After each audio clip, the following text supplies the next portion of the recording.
दिल्ली में आतंक विरोधी सम्मेलन में बोले अमित शाह, कहा आतंकवाद को जड़ से उखाड़कर फेंकेंगे। आतंकवाद पर ठोस रणनीति बनाई। एनआईए एक्ट में संशोधन कर एजेंसियों के हाथ मजबूत किए। जम्मू कश्मीर विधानसभा में आर्टिकल 370 वापसी के प्रस्ताव पर भारी हंगामा। सदन में विधायकों के बीच हाथापाई, आपस में भिड़े पक्ष और विपक्ष के विधायक। जम्मू कश्मीर में आज सदन के अंदर हुई धक्का मुक्की और मारपीट। कल लगे थे जय श्री राम के नारे। सदन के अंदर विपक्ष के विधायकों ने की नारेबाजी। जम्मू कश्मीर विधानसभा में हंगामा करने वाले विधायकों को सदन से निकाला गया बाहर। मार्शलों ने जबरदस्ती विधायकों को बाहर निकाला। सदन की कार्यवाही स्थगित। जम्मू कश्मीर में सदन में हुए हंगामे को लेकर बोले बीजेपी के नेता रविंद्र रैना। कहा जम्मू कश्मीर में आर्टिकल 370 नहीं आने देंगे वापस। पाकिस्तान के एजेंडे को लाने की कोशिश में कांग्रेस और एनसी। जम्मू के गोरखा नगर में नेशनल कॉन्फ्रेंस के खिलाफ गोरखा समुदाय में गुस्सा। आर्टिकल 370 की वापसी वाले प्रस्ताव के विरोध में प्रदर्शन किया गया। लखनऊ में सपा दफ्तर के बाहर लगा एक और पोस्टर। लिखा गंगा जमुना तहजीब को नहीं बंटने देंगे, समाज की एकता को नहीं कटने देंगे।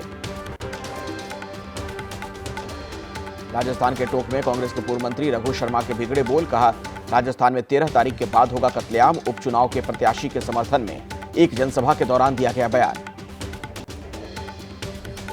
महाराष्ट्र चुनाव के लिए उद्धव गुट का घोषणा पत्र जारी। कहा सरकार बनने के बाद धारावी में बनाएंगे वित्त केंद्र। उद्धव ने युवाओं के लिए नौकरी और मुफ्त शिक्षा देने का किया वादा। शिवसेना उद्धव गुट के नेता संजय राउत ने बीजेपी पर बोला हमला। कहा बीजेपी ने महाराष्ट्र की राजनीति में फैलाई गंदगी, जिसका नेतृत्व करते हैं देवेंद्र फडणवीस। फडणवीस अजित पवार और सीएम शिंदे को बताया महाराष्ट्र का दुश्मन। महाविकास आघाड़ी ने महाराष्ट्र चुनाव के लिए जारी की 5 गारंटी। महिलाओं, युवाओं और किसानों को लुभाने की कोशिश। महिलाओं को हर महीने 3000 रुपए देने का वादा। लोकसभा चुनाव के बाद महाराष्ट्र के चुनाव में खटाखट की एंट्री। राहुल गांधी ने कहा इंडिया गठबंधन की सरकार महिलाओं को 3000 रुपए उनके अकाउंट में भेजेगी। खटाखट फटाफट।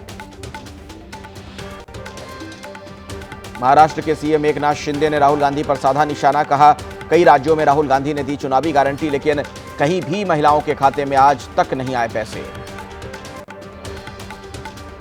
महाराष्ट्र के ठाणे में निर्दलीय उम्मीदवार गीता जैन ने बीजेपी उम्मीदवार को बताया राक्षस। कहा कमल से नहीं कीचड़ से है लड़ाई। कहा खुद को दुर्गा बताते हुए जनता की रक्षा करने की बात। यूपी के सीएम योगी आदित्यनाथ ने महाराष्ट्र में भरी हुंकार। बोले बटिए मत, क्योंकि जब भी बटे थे तो कटे थे। एक हैं तो नेक हैं, एक हैं तो सेफ हैं। अगर बटेंगे तो आपकी शोभा यात्रा पर पत्थरबाजी होगी। योगी आदित्यनाथ के बटेंगे तो कटेंगे के नारे पर समाजवादी पार्टी की सांसद डिंपल यादव ने कहा लोगों में भेदभाव करना और उनको आपस में लड़ाना ही बीजेपी का काम। यूपी उपचुनाव के लिए कांग्रेस और समाजवादी पार्टी मिलकर करेगी प्रचार। छठ पर्व के बाद शेड्यूल होगा तय। ज्वाइंट प्रेस कॉन्फ्रेंस भी करेंगे दोनों पार्टी के नेता। देश भर में छठ महापर्व की धूम। यूपी के सीएम योगी आदित्यनाथ ने भोजपुरी में प्रदेशवासियों को छठ की शुभकामनाएं दी। झारखंड के दुमका में छठ महापर्व के चलते दुल्हन की तरह सजाए गए घाट। घाटों पर सुरक्षा और व्रतियों के लिए किए गए खास इंतजाम। आज शाम को व्रती पहुंचेंगी घाट। भोपाल में छठ महापर्व के चलते सजाए गए घाट। शीतलदास बगिया घाट भगवा रंग में नजर आ रहा है। घाट पर होंगे सांस्कृतिक कार्यक्रम के आयोजन। यूपी की अयोध्या में छठ महापर्व की तैयारी। घाटों पर किए जा रहे इंतजाम। आज डूबते सूर्य को दिया जाएगा पहला अर्घ्य। महापर्व छठ का तीसरा दिन। आज डूबते हुए सूर्य को दिया जाएगा पहला अर्घ्य। देश भर में जगह जगह बनाए गए हैं छठ के घाट। 8 नवंबर को उगते हुए सूर्य को अर्घ्य देकर छठ पूजा का समापन होगा। लखनऊ में लक्ष्मण मेला घाट पर बनाए गए छठ के लिए घाट। छठ को लेकर घाटों को सजाया गया। आज शाम डूबते हुए सूर्य को अर्घ्य देने के लिए जुटेगी लोगों की भीड़। प्रयागराज में भी बनाए गए छठ पूजा के लिए घाट। प्रशासन की तरफ से की गई है पुख्ता तैयारियां। सुरक्षा के कड़े इंतजाम। छठ पूजा को लेकर गोरखपुर के बाजार में चहल पहल। खरीदारी करने के लिए उमड़ी लोगों की भीड़। बाजार में लोगों की भीड़ उमड़ने से दुकानदार भी खुश। बिहार में कटेंगे तो बटेंगे नारे की गूंज। पूजा के दौरान नारे लिखे थैली में बांटा जा रहा छठ का प्रसाद। थैले पर लिखा गया, बटेंगे तो कटेंगे, हम हिंदू हैं। देशद्रोह के मामले में दोषी यासीन मलिक की पत्नी मुशाल हुसैन ने लिखी राहुल गांधी को चिट्ठी। पति के मुद्दे को संसद में उठाने की अपील की। लिखा, शांति बहाली में अहम भूमिका निभा सकते हैं यासीन। मध्य प्रदेश के चित्रकूट में आरएसएस प्रमुख मोहन भागवत का बड़ा बयान। बोले, देश को दबाने की साजिश हो रही है, लेकिन सत्य कभी भी दबता नहीं। हमें हथियार धारण करने की जरूरत, लेकिन राम जैसे विचार भी होने चाहिए। दिल्ली पुलिस की क्राइम ब्रांच ने नकली घी बनाने वाली फैक्ट्री का किया भंडाफोड़।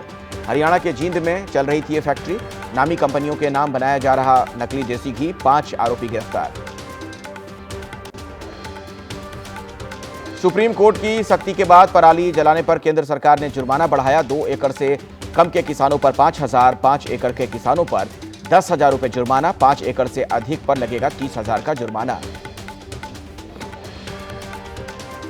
दिल्ली में हवा की सेहत बहुत खराब। दिल्ली एम्स इलाके के पास पहुंचा खराब श्रेणी में AQI। चारों तरफ छाई धुंध, लोगों को सांस लेने तक में दिक्कत हो रही है। दिल्ली के अक्षरधाम इलाके में भी प्रदूषण से बुरा हाल। सफेद धुंध से घिरा आसपास का इलाका, विजिबिलिटी कम हुई। दिल्ली सरकार के प्रयासों के बाद भी कम नहीं हो रहा प्रदूषण। मुंबई में प्रदूषण को कम करने के लिए BMC करा रही है पानी का छिड़काव। धुंध और धूल को कम करने की कोशिशें जारी। पटना में गुलबी घाट पर राजकीय सम्मान के साथ लोक गायिका शारदा सिन्हा का अंतिम संस्कार हुआ। दिल्ली एम्स में इलाज के दौरान हुआ था शारदा सिन्हा का निधन। श्रीनगर में आतंकी घटना का पर्यटन कारोबार पर असर हुआ। पर्यटकों से गुलजार रहने वाली डल झील में सन्नाटा पसरा। शाम के समय पर्यटकों की संख्या में कमी देखी जा रही है। पंजाब के लुधियाना में सिविल अस्पताल में मेडिकल कराने आए 2 पक्षों में जमकर मारपीट हुई। मौके पर पहुंची पुलिस ने मामला शांत करवाया। यूपी के उन्नाव में लापता 7 साल की मासूम की हत्या से परिजनों में गुस्सा। नाराज लोगों ने सड़क पर लगाया जाम। परिजनों का आरोप, मासूम की कुकर्म के बाद हत्या कर दी गई। सूरत में नगर पालिका की कड़ी कार्रवाई। सार्वजनिक स्थानों पर थूकने वालों पर लगाया 9 लाख का जुर्माना। पुलों, डिवाइडरों, सड़कों पर थूकने पर एक्शन। MP के दामोह में हाईवे पुल से नीचे गिरा कांच की बोतलों से भरा ट्रक। हादसे में ट्रक चालक की मौत, 2 लोग गंभीर तौर पर घायल। घायलों को अस्पताल में भर्ती करवाया गया। ताबड़तोड़ फायरिंग से फिर दहली दिल्ली। बुधवार को फायरिंग के 2 मामले आए हैं सामने। पश्चिम बिहार में 3 बदमाशों ने की फायरिंग। हाइपर मार्केट संचालक से मांगी गई थी 5 करोड़ की रंगदारी। दिल्ली के छावला में गाड़ियों के वर्कशॉप पर फायरिंग का CCTV फुटेज आया है सामने। CCTV में 3 बदमाश बाइक से जाते हुए नजर आए। पुलिस CCTV के आधार पर बदमाशों की तलाश कर रही है। महाराष्ट्र के वर्धा भूंगांव स्टील कंपनी में लगी आग। आग की चपेट में आए 18 मजदूर झुलसे। एक की हालत गंभीर, सभी का अस्पताल में इलाज जारी। ट्रंप की शानदार जीत पर प्रधानमंत्री मोदी ने फोन पर दी शुभकामनाएं। प्रधानमंत्री नरेंद्र मोदी ने ट्रंप को भारत अमेरिका संबंधों को मजबूत करने के लिए साथ मिलकर काम करने पर दिया है जोर। गाजियाबाद की रहने वाली सबा हैदर ने अमेरिका में डेमोक्रेटिक पार्टी की ओर से चुनाव जीता। ड्यूपेज काउंटी बोर्ड चुनाव में हासिल की जीत। परिवार के लोग बहुत खुश हैं। डोनाल्ड ट्रंप की जीत पर पुरी में सैंड आर्टिस्ट सुदर्शन पटनायक ने बनाई सुंदर कलाकृति। समंदर किनारे रेत पर बनाई ट्रंप की तस्वीर। ट्रंप को जीत पर बधाई भी दी गई।